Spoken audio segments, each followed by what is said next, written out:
Bonjour à tous, ici Barbersoy pour les frères barbiers. Aujourd'hui, en ce lundi, nouveau tuto. Voici notre modèle tuto French Crop. Il y avait un ancien design, on va l'effacer. Et il avait une teinture blanche, jaunie avec une repousse. On va faire une French Crop vers l'avant, les cheveux plus courts en conservant la teinture, high taper.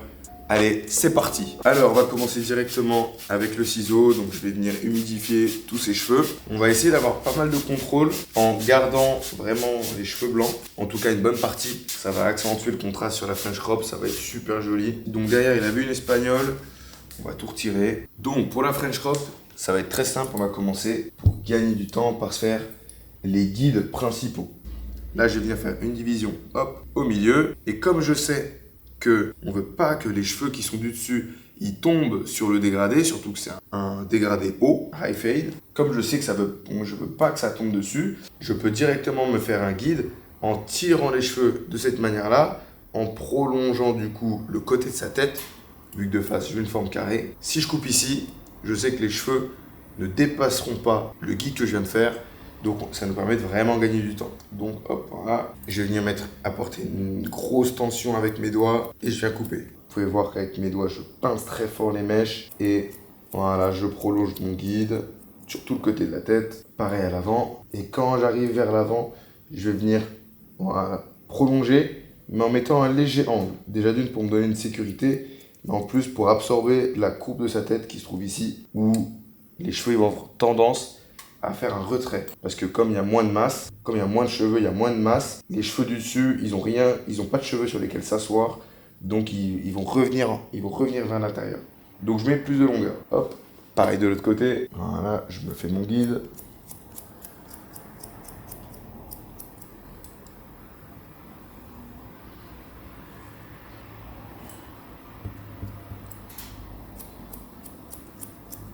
Vous voyez, plus je vais arriver vers l'avant comme l'autre côté, je vais prolonger mon guide mais un petit peu vers l'extérieur pour diminuer le retrait. Hop, maintenant j'envoie tout vers l'avant et je vais me faire mon guide à l'avant. On regarde comme ça match. Donc là on voit vraiment que en une étape, juste en faisant le guide, j'ai déjà bien préparé ma zone par rapport à comme c'était avant. Là, on pourrait déjà limite y accueillir un dégradé. Je vais faire la même chose à l'avant. On va contrôler, on va déjà analyser jusqu'où est-ce que je veux que les cheveux aillent. Donc nous, on va venir, on veut que ces cheveux, ils fassent une ligne ici. Donc pour dévoiler le contour, parce que si je viens ici et que je le fais là, ça va nous faire une coiffure qui n'est pas une French Crop. Donc on lève, on dévoile le contour, je vais venir tirer. Je commence toujours vers l'avant. À nouveau, je mets de la pression. Hop, là c'est très tendu. Et je vais venir me faire un carré à l'avant. Voilà, comme ça match. Voilà, là c'est parfait. C'est vraiment ce que je voulais. Maintenant, comme on a l'arrondi sur le côté, si je viens pour venir chercher directement ma forme finale comme ça, il y aura un retrait à nouveau. Donc, comme on a la courbe de sa tête, je vais venir prolonger mon carré devant. Et vous allez voir l'effet de retrait que je vous disais avant. Hop, vous voyez, ça remonte un petit peu. Donc voilà, j'ai pris une sécurité. J'ai prolongé vraiment de manière carrée, mais je vais venir couper un peu plus. Mais je ne vais pas venir faire une forme arrondie. Parce que l'arrondi sur ses cheveux, plus l'arrondi de la courbe de sa tête, ça va trop remonter. Nous, si on va avoir des contours pleins, on fait très attention à ça. Voilà, donc là, je répète ce que j'ai fait à droite. Je prolonge mon carré, je me donne ma sécurité. Hop, ça remonte un peu, comme on peut le voir, mais pas assez. Et là, voilà, je vais pas me dire, ok, je vais venir rejoindre le point qui est ici et ce point-là. Non, comme il y a un retrait, j'arrondis un peu, mais très léger par rapport à l'arrondi que je souhaite. Je vais reprendre un petit peu mon guide, qui n'était pas très propre. Hop, c'est fait. Donc voilà, le guide à l'avant, le guide sur le côté droit, le guide sur le côté gauche, ils sont faits. Maintenant, je vais venir travailler le dessus. Pour ça, je renvoie tout vers l'avant proprement. Je vais venir, voilà, j'ai envoyé tout vers l'avant naturellement en fonction du sens de pouce de ses cheveux. Maintenant ici, j'analyse. Là, on a donc un sens de pouce et une division de sa tête. Très haut ici, ses cheveux ils poussent vers l'arrière. Donc là, hop, on va venir chercher naturellement son sens de pouce. Voilà, je corrige un peu. Et je viens faire ma division avant-arrière. Ici, comme c'est plus subtil, vu qu'on n'a pas le tourbillon autour de sa tête pour nous indiquer où se trouve la division, je vais utiliser mon effet de balancier pour connaître son point de chute et faire ma division avant-arrière. Voilà, et là on voit que ça envoie naturellement vers l'avant. Et ici, naturellement vers l'arrière. Donc, on a nos deux divisions principales avant-arrière. Je vais pouvoir retravailler le plateau. Voilà. Je vais venir réhumidifier les cheveux, très important. Comme ça, on a le contrôle maximum. On travaille proprement, vraiment abondamment. On a notre guide à l'avant, qu'on avait fait tout à l'heure. Maintenant, je vais venir me faire un guide en hauteur, en projetant vraiment de face. Vous voyez qu'ici, j'ai une forme arrondie. Alors que quand j'avais tiré en bas, c'était droit. Je vais venir répercuter la même ligne en projetant de face. Parce que là, on a un arrondi, je ne veux pas le conserver. Hop, je vais venir prendre une ligne centrale, qui vient naturellement quand on relâche la pression. Cette ligne centrale, je connais sa longueur d'arrivée à l'avant, vu que juste avant, j'ai projeté pour refaire exactement la même géométrie que quand j'avais projeté vers le bas. Cette ligne vers l'avant, je connais la longueur finale parce que, comme tout à l'heure, j'avais projeté vers l'avant pour faire la même ligne que ma projection sur les contours vers le bas. On peut la retrouver ici. Hop, vous voyez, ça c'est ma projection vers le bas et j'avais répercuté exactement la même ligne. Voilà, ça c'est ce qu'on va rechercher. On a la longueur donc du coup finale qu'on veut ici. Et quand je relève le tout, quand je projette cette mèche vers le haut, on a donc la longueur qu'on souhaite répercuter partout. Hop, je vais venir couper du coup. Je vais venir couper toute la longueur. Hop, à cette hauteur-là.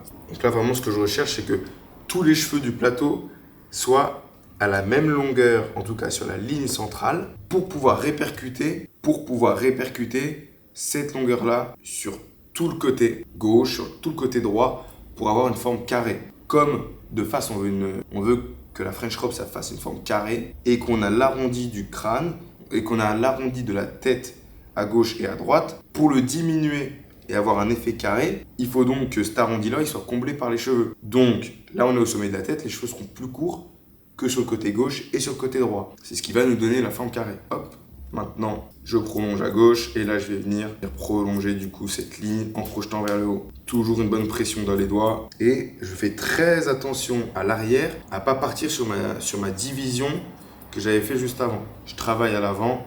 Je reste à l'avant. Hop, maintenant je vais venir projeter. Donc plus forcément je vais multiplier le nombre de sections que je vais faire pour coiffer, plus je vais être précis. Il n'y a rien de mieux que faire des vérifications. À la fin, ça nous permet de vraiment reprendre.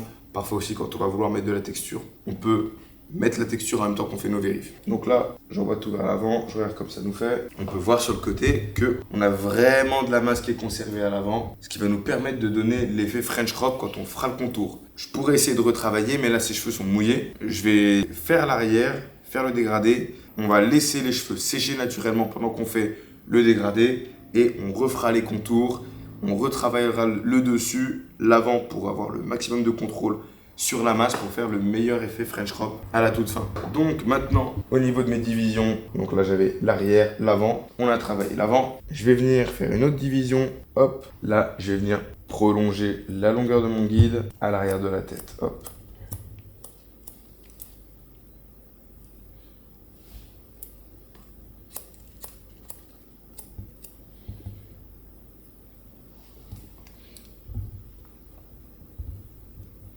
Hop, pareil.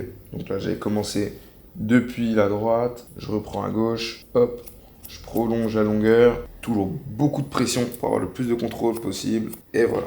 Maintenant, je vais faire comme ça match. Voilà, directement. Donc là, mon guide, il m'a vraiment permis de gagner du temps. Donc on avait notre division à l'arrière, notre division à l'avant.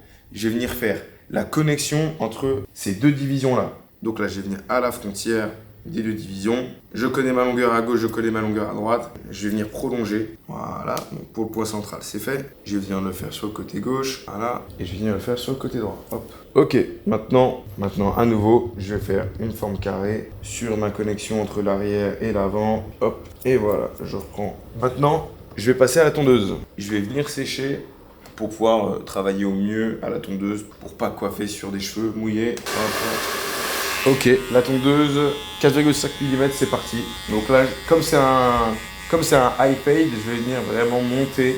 On va lui faire un dégradé haut. Donc ma densité haute, mon 4,5 mm, c'est la taille qui va se connecter avec ses cheveux du dessus, ces cheveux qu'on va couper au ciseau. Je vais venir vraiment prolonger la géométrie de sa tête, vraiment le côté de sa tête. Donc là, je vais utiliser du geste flick out pour prolonger la géométrie comme ça là. Hop, voilà, j'envoie vers l'avant, j'envoie vers le haut en vertical.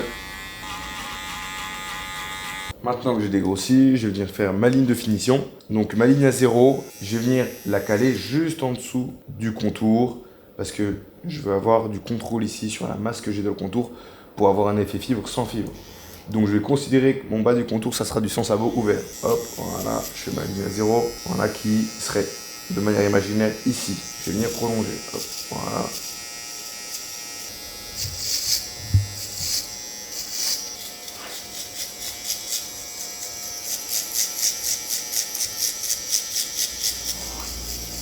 Voilà, pour la French Crop, comme c'est un dégradé qui est assez droit, je vais être très méthodique. Je vais venir faire le shaver directement tout de suite.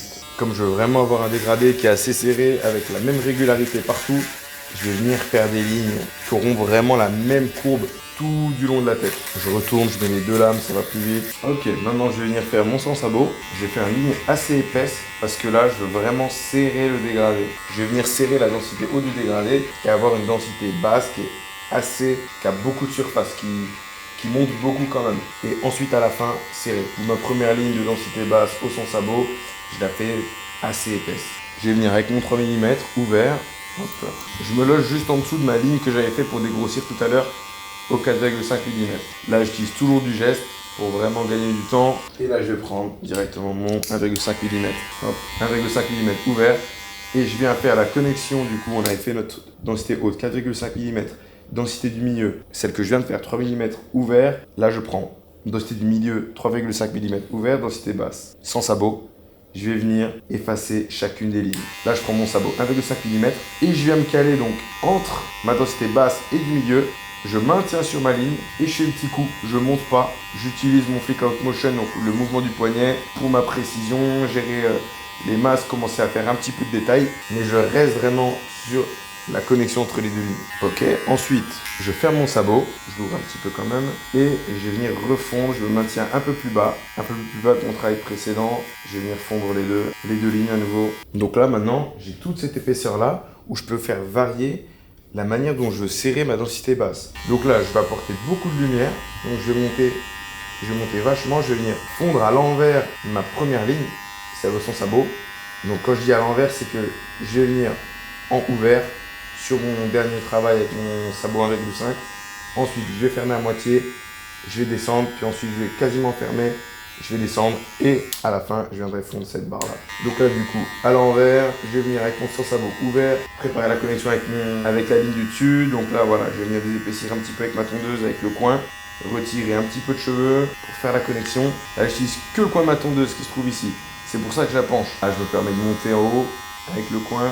Ça me permet vraiment de pas baisser la taille de ma ligne du dessus, mais venir retirer 15-20% du nombre de cheveux de cette ligne-là pour retirer la densité, mais sans diminuer la taille des cheveux. Hop, maintenant à moitié fermé, je me maintiens en dessous de ce que je viens de faire. Donc là, vous voyez, comme je voulais effacer le trait qui était ici, j'ai dû monter un petit peu plus et donc ça nous a fait une petite barre. Je vais venir l'effacer après aux finitions.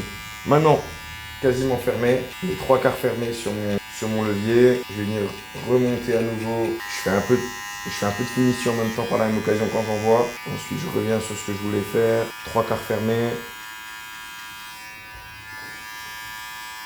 Un peu de finition. Et maintenant, je vais venir effacer notre dernière ligne. Donc là, complètement fermé. Voilà. Et là, je reste vraiment sur la même ligne. Je viens pas remonter. Ce qui ne s'efface pas se fera à la finition en cheveu par cheveu pour avoir la meilleure qualité possible. N'oubliez pas les gars, la qualité c'est vraiment la clé. Il faut être patient, il faut faire du détail, il faut avoir les bonnes étapes aussi, mais surtout la bonne vision de ce qu'on fait. Le fait de voir des micro-lignes, des micro-points de densité, ça vient avec le temps, mais pour ça, il faut se faire l'œil. On se fait l'œil en changeant de technique. Il faut savoir vraiment quoi faire avec toutes les techniques. Parce que d'un cheveu à l'autre, d'une coupe à l'autre, une technique va être plus intéressante qu'une autre parce qu'elle va nous révéler des défauts, par exemple sur les bosses, pour pas être piégé. Voilà, maintenant je fais de la finition. J'avais ma ligne qui s'était révélée. Je vais venir voir ce que ça nous fait avec le sabot 1 mm pour venir l'effacer. Là vraiment, voilà, je teste. Si ça coupe pas, je diminue un peu le sabot, mais surtout je vais avec le coin de ma tondeuse. Ça reste un peu trop dangereux là ce que je fais. Donc, je vais changer de technique et je vais venir effacer au ciseau notre ligne en retirant du coup, comme je vous avais dit tout à l'heure, 10-15% des cheveux pour retirer la densité et du coup fondre un petit peu.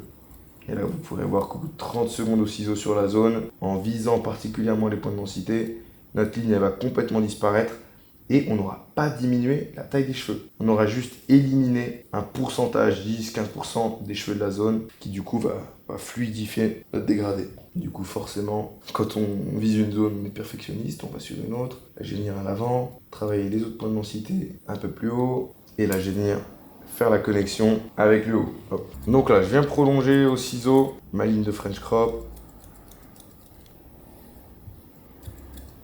Ok, j'efface un petit peu plus notre première ligne. Cette fois-ci à la finition. Là, je fais du cheveu par cheveu, je viens chercher les petits points de densité. Ça nous fait notre connexion avec le shaver. Là, vraiment, j'utilise que le coin de ma tondeuse parce que je veux surtout pas remonter la ligne. Je vais juste venir travailler un petit peu à l'intérieur de la connexion, notre entre-deux lignes, entre le shaver et notre sans sabot fermé. Maintenant, je vais venir travailler sur la texture de la coupe. Je vais venir faire du piquetage pour ajouter vraiment de la texture. Pareil à l'avant. Et là, je vais venir contrôler le poids qu'on avait à l'avant en préparation en vue des contours. Donc, on s'était gardé une marge de sécurité. On peut voir, on a beaucoup de poids. Donc, qui dit sécurité dit plus de contrôle. On va pouvoir vraiment jouer aux cheveux près sur le contour. Voilà, je repère les endroits où il y a des grosses taches blanches. Je viens retirer. Je vais mettre un petit peu plus de texture. On gère comme ça match. Et là, je vois un gros point de densité. Regardez, hop. Et effectivement, ça manquait un petit peu à cet endroit. Et voilà, là c'est beaucoup plus homogène. Et je vais venir faire des contours. Je commence par le milieu.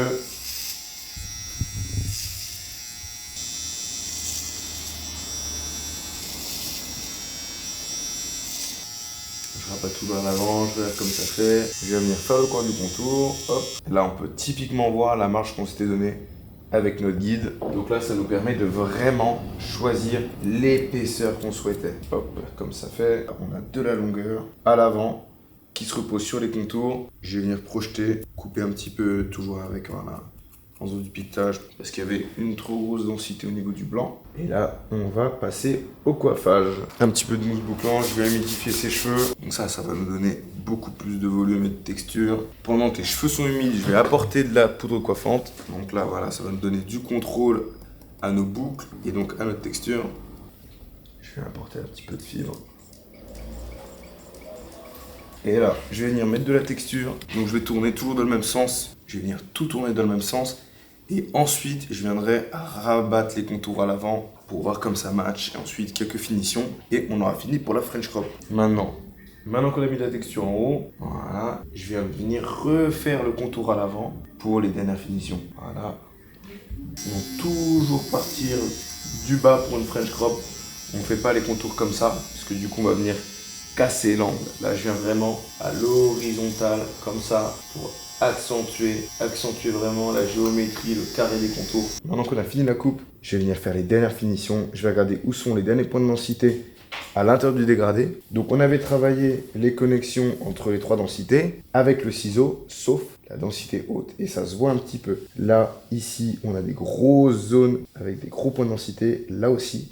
Donc je vais venir utiliser mon ciseau et venir éliminer 10, 15, 20% des cheveux de cette zone-là. Donc en fait, quand je dis que je les élimine, c'est que je les coupe vraiment à la racine pour retirer la densité, toujours sans diminuer la hauteur des cheveux. C'est des cheveux qui sont collés, qui vont tous dans le même sens, qui du coup font des zones noires et qui vont retirer de la fluidité à notre dégradé. Je fais très attention. En fait, je fais des petits coups comme ça à l'intérieur. Je fais pas comme ça pour avoir le plus de contrôle. Vous pouvez voir mes doigts. Au doigt, vraiment, la précision et le contrôle que je souhaite apporter. Si j'avais voulu vraiment taper beaucoup plus fort dans la main, j'aurais été comme ça. Parce que là, voilà, ça reste très léger. Maintenant, pour l'effet fin de coupe, on met un peu de talc sur sa peau. Ça va nous rajouter du blanc. Le blanc, comme d'habitude, ça renvoie la lumière. Le noir, les cheveux, ils l'absorbent. Et donc forcément, les contrastes vont faire que le dégradé va beaucoup plus péter. Et voilà les gars, voici le résultat final du tuto French crop. On a appris à couper rapidement avec les guides sur la French crop, avoir du contrôle, parce que ça c'est le piège, ne pas avoir cette zone-là sur la courbure de cheveux qui sont un peu plus longs, qui viennent mettre de la masse au-dessus du contour. Donc l'effet French crop principal. Je vous remercie d'avoir regardé. On se dit à lundi prochain pour le prochain tutoriel. N'hésitez pas à mettre en commentaire celui que vous voulez voir la semaine prochaine. Je vous remercie d'avoir regardé. C'était Barbersoy pour les frères barbiers. Bye.